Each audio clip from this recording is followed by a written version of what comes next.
Hello everybody and welcome to another commentary. Well, I don't really know if this counts as another commentary unless you count the one where I said I'm doing commentaries now, and the one I need a new name. I'm lazy to think one up myself. I don't really count those as commentaries. But today I want to talk something pretty important in, school life and probably real life and in the business world and such in general, and that would be public speaking, my friends. Public speaking.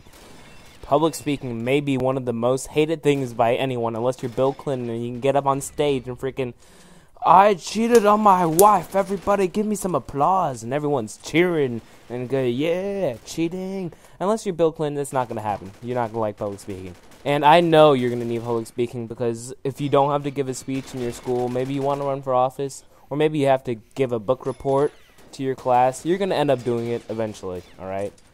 So I think there's about 3 kind of keys to becoming good at public speaking.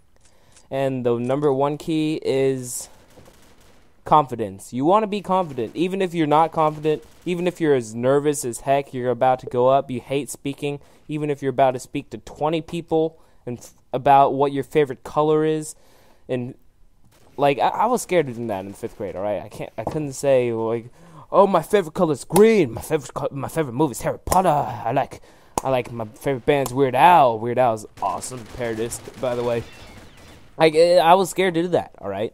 But the most important thing is to be confident, even if you're not. You can kind of convert your nervousness into positiveness and be like, you're jumping up and down so much that it is as if you're exuberating greatness and warm energy from your internal organs.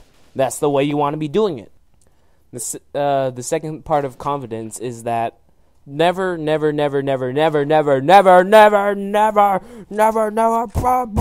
go up and apologize for what you done. Even if you stutter, you can stutter. You can be like, I'm going to read my history notes. The first empires of Mesopotamia.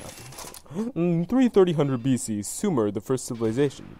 And one of the keys to civilization was controlling the Tigris and Euphrates rivers.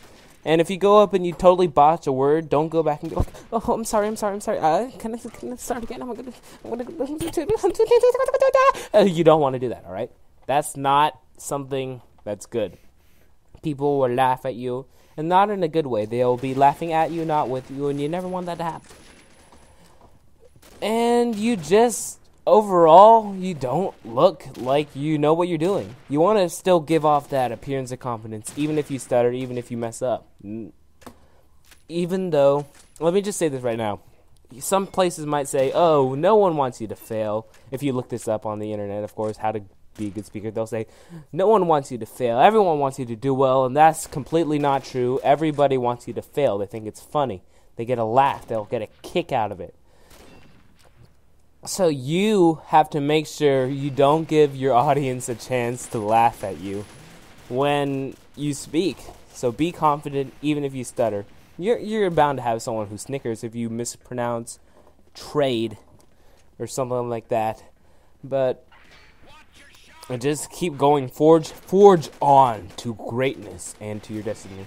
And the second thing is practice. You have to practice, okay? And this kind of ties into confidence, but it's so important, it needs its own category. Practice. Practice every day. If you have look, you're not going to be giving a 10-minute speech, I don't think, for most of anybody. Even you're running for student council, you're running for president. You're not going to be giving a speech that's, 10 minutes long. It's just not going to happen. Usually schools are going to be like somewhere between 1 to 5 minutes. 5 minutes is kind of a lot for most speakers. Even though I'm a forensics guy, I can speak for 10 to 20, 30, 40 minutes. Not in a row, but with a couple minutes of breaks in between. But not off of my shelf. When you practice, you can get, your 3-minute speech. You can practice it. You only need to practice it 5 times. Just make sure you know what you're saying up there. You don't want to go up there and never said it before. And if you're anything of a good memorize guy, if you're anything at all like that, then 3 minutes a day, saying your speech once a day, leading up for a week until your presentation, that will help you succeed. Maybe you'll even memorize a little bit. You can inject some personality and suavity and such, and again, you're gonna look like what you're doing if you just practice. Just practice 5 times. 5 times times 3 minutes of your speech is 15 minutes, right? If you don't have 15 minutes to give, you can practice it twice for like 6 minutes, okay? If 6 minutes is too much for you, I suggest not living where you are and taking a break and going home and taking a very long vacation, because your life is full of stress, alright? And the third thing is stance and position. And this is a thing that many people overlook, because they're not freaking judged by how you stand. If you blink your eyelid too much in forensics, which is pretty much like competitive acting, kind of, almost. Not really. But if you blink your eyes too much, nope, that's bad. I hate you. That's an F. You're going to get 0. And I mean 0 out of like 10 points. Like that, you don't want that to happen. So most people forget about their body posture. They'll just go up, and even if they practice, they'll end up looking like they haven't practiced. Most important thing is stand up straight. There's a lot of nervous tics that people do when it comes to standing up straight. You're going to lean to one side.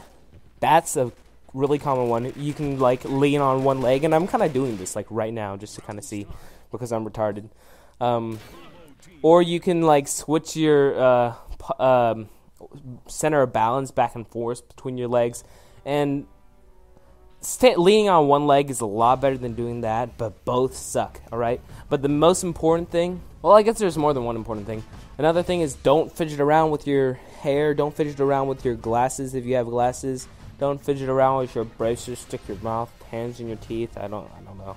But you don't want to mess with your face, because then you'll look like you have some sort of either like weird itch on your face, or your body parts are falling off of your face, blood is coming out of your orifices. That's not good, alright? But the worst thing that I hate to see was when people stand up there and they like shake their knees back and forth like they need to go to the bathroom and they can't hold it in, and they really gotta go, man. Gotta go. When you gotta go, you gotta go. You know what I'm saying? Like, don't do that. Even if you go up there and you have absolutely no idea what you're singing about, don't look like you need to go to the bathroom, alright?